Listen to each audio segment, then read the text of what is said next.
Hello guys, so welcome to another video. Today we're gonna go to see the Poas Volcano. Costa Rica is full of volcanoes and the Poas Volcano is probably one of the most beautiful ones. So today I want to take you guys there and I want to talk to you guys a little bit about that volcano and about the national park that it's about that volcano as well. So let's go to see how it looks like, and I hope you guys enjoy this video.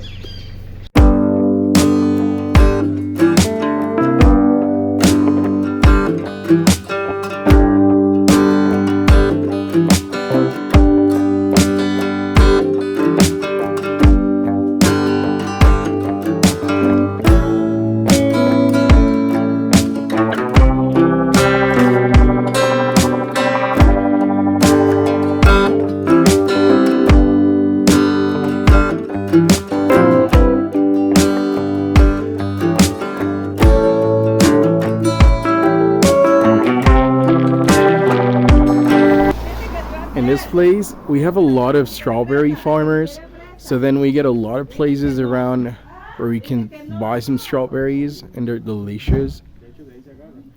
And places like this you can even get them just in the road all the way up or down to the volcano.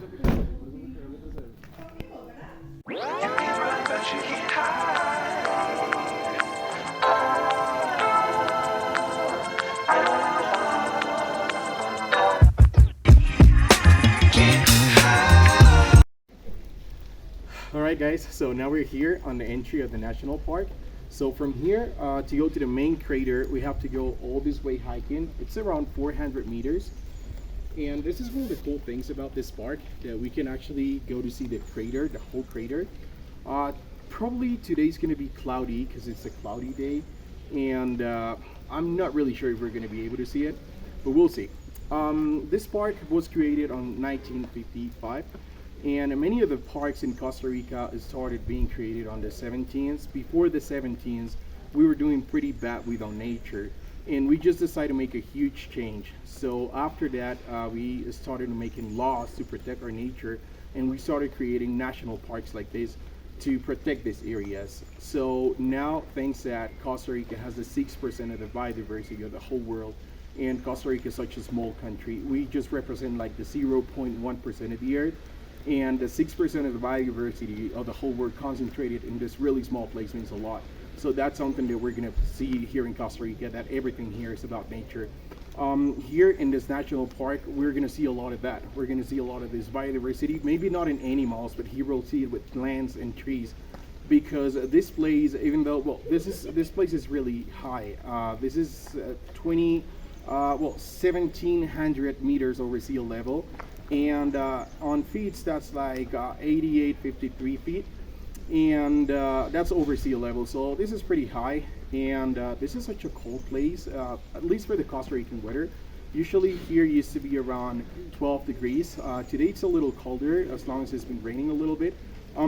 This is not really usual, because this place it's not like it's raining all the time, but even though in summer we have clouds coming from the Caribbean side. The wind takes the clouds here, so the clouds are always humid, so that humidity keeps this place like this always green. So let's go to see how the crater looks like.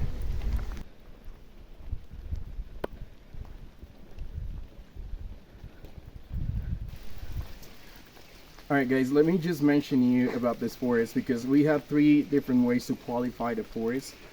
We have the deciduous, semi-deciduous, and evergreen. So this is about the deciduous forest. This is a type of forest that when you go on a dry season, basically all the trees on the forest, they lose their leaves to stay alive, because the weather is so dry that they have to do that basically to survive. So then we have the semi-deciduous, which is kind of like the same situation, but it's a little bit more of humidity, so they just have to do that like 50%. So they just lose the 50% of their leaves. And then we have forests like this one, which is evergreen. They never need to leave their leaves because it's always green. It's always enough humidity to keep it strong enough to just keep their leaves all the time. So if you come to a place like this, it doesn't matter if it's summer, it doesn't matter if it's the winter season, it's always going to be green.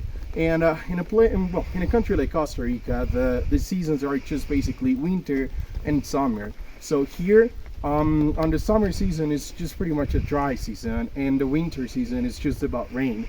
So that's the thing. On the dry season, on a place like this, it's not necessary to leave their leaves because they just keep them because they are strong enough. There's enough humidity here all the time to just keep green and keep strong enough to just stay alive even in the dry season. So here, it doesn't matter what time of the year you come here, it's always going to be like super green. And this is something I want to show you guys about because they're so strong and they have enough humidity here to keep like really strong that the plants here, they grow up like super big. Like it is incredible how big they can grow up. So let me just show you one of these plants when we get there. So this is part of what I mentioned to you guys. Just look at the size of this leaf right here. Just look at this. They're like extremely big. Because here they have enough humidity to grow up this size. And this is something that we can also see right here. Look at this plant right here and the size of this leaf. This plant is called Poor Umbrella. And it's called like that because it actually looks like an umbrella. So it's something that you can even use if you don't have an umbrella. So that's why pretty much the name is coming from. But that's what I mentioned to you guys. Look at the size of this leaf, and this is part of what we can see in a place like this where the humidity is just like super strong. So they just grow up just strong enough to have this size. Let's keep going. Just look at the size of these leaves. So here they have enough humidity to keep growing up and grow enough to keep like this size. Let's keep going. Something we can always see on an evergreen forest like this is the humidity all over the place with things like this. It's pretty humid. Alright, so we arrived to the main crater. As I knew it was going to be like this because it's pretty cloudy. It's super cloudy today. And the reason why we get these clouds is because all these clouds are coming pretty much from the northwest side of the country, which is the Caribbean. There is a lot of wind in the Caribbean side. So all this wind is taking all these clouds to this volcano basically. So most of the time it used to be like this. Maybe we wait a little bit, we can see a little bit of the crater, but today's like super cloudy, so I'm not really sure we're going to be able to see it. This crater, it's actually the second biggest crater in the world. It has 1320 meters diameter and 300 meters deep, and it has a hyper acid lake. If we can't see it, I'm going to show you guys some pictures about it, but this hyper lake is something that we just can't touch. We can't go further than here. But this is a beautiful view when we can see it, and this is such a beautiful crater as well. So let's see it. And if we can, I'm going to show you something.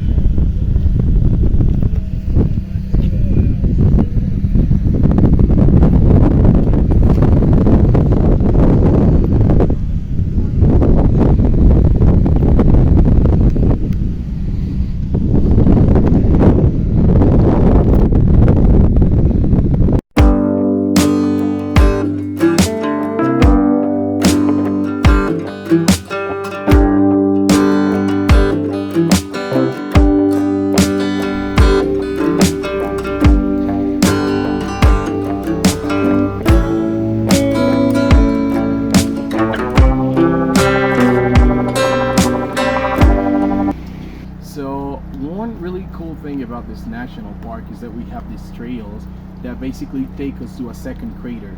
This volcano has a second crater, which is a lake. Pretty different than the main crater, but it's still a really cool thing to be able to see. And this is like a 25 to 30 minutes hiking trail, and on the way back you have an option to do like an hour trail, but just come back the same way you went, which is this trail.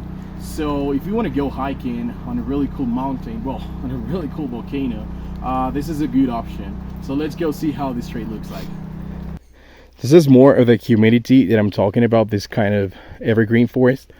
And something important to mention about these trails is that they're just back open because they were closed for like 2 years. The thing is that around 4 years ago, the volcano started doing a huge activity. Mostly our eruptions in our volcanoes here are pretty much ash eruptions and rocks, but this was really dangerous. So they literally have to close this national park. And when they open it, you had to wear a helmet, and you could only be on the main crater for like 20 minutes.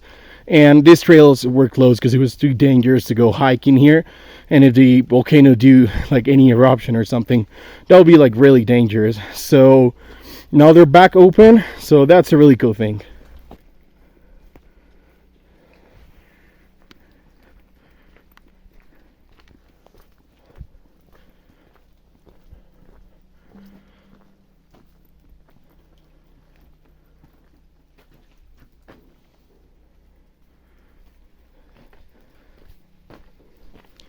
Even though this is a deciduous forest, on a place like this in this national park, we can find trees like this with no leaves.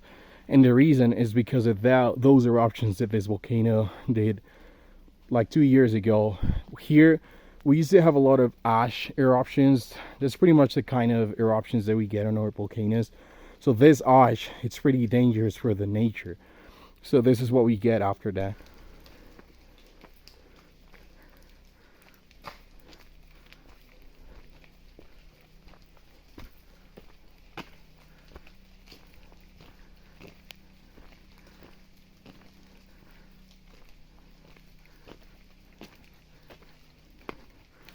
If you guys have ever had the question of how a volcano is made, this is a whole process that takes thousands of years. But basically, as you guys know, we have different layers on our planet, and we live in the atmosphere. So under our layer, we have the lithosphere, and under that layer, we have the sternosphere. So the thing is that when the Earth moves, it makes a lot of pressure on this third layer, which is the sternosphere. So the sternosphere, it's a layer that is basically full of magma, and this magma is full of minerals.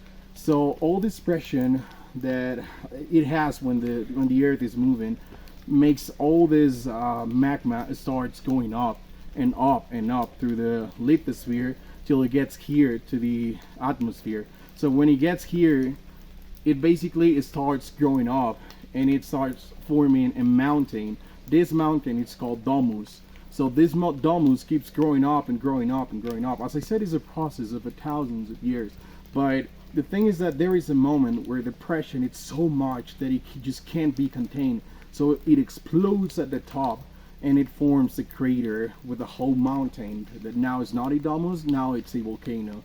And now we have a tunnel connecting our layer all the way down to the sternosphere. So basically, that's why they're always throwing a lot of things from this third layer, which is the sternosphere, and it's magma what they throw. And all these rocks that they throw, when they go outside and they get dry, that's the way that we get rocks. So there are different ways to get rocks in the world, like stones, and this is one of them. And these ones are qualified as igneous rocks, and some of them go out on an eruption or something like that. So when they dried, we qualify them as external igneous rocks, and the ones that they get dried, like in the middle of the mountain, in the land, those are called internal igneous rocks or stones. So we get a lot of minerals from these rocks, and this is the way they are created. Basically, they are basically magma which has been dried. So something that I just wanted to mention you guys about a little bit about all these volcanoes and stuff. It's also important to mention that these trails are on the way up, so it can be a little tiring. So you have to prepare yourself a little bit for that. We're definitely not going to be able to see anything in this rainy tropical forest today. It's important to come early. If you ever come, just come early. Usually in the morning it's not like this, and even though it's cloudy, sometimes the wind takes away the clouds, so you can see the crater and this lake as well. We're on the lake right now, and just same as a crater. We're not going to be able to see it because it's cloud, but this is a beautiful lake, so I'm going to show you some pictures as well. This lake is 400 meters diameter and 14 meters deep. And as I mentioned before, this is a second crater. It's not an active crater as the main crater, but it's still a crater, and it's a beautiful one. This is how this lake used to look like. We can't really see it today because it's pretty cloudy. But if you come earlier, you're probably going to be able to see it.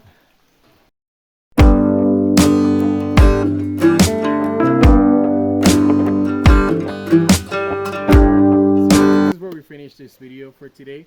I really hope you guys liked it, and as always, if you liked it, don't forget to subscribe and leave us a comment and give us a like as well. And I'll see you on the next video.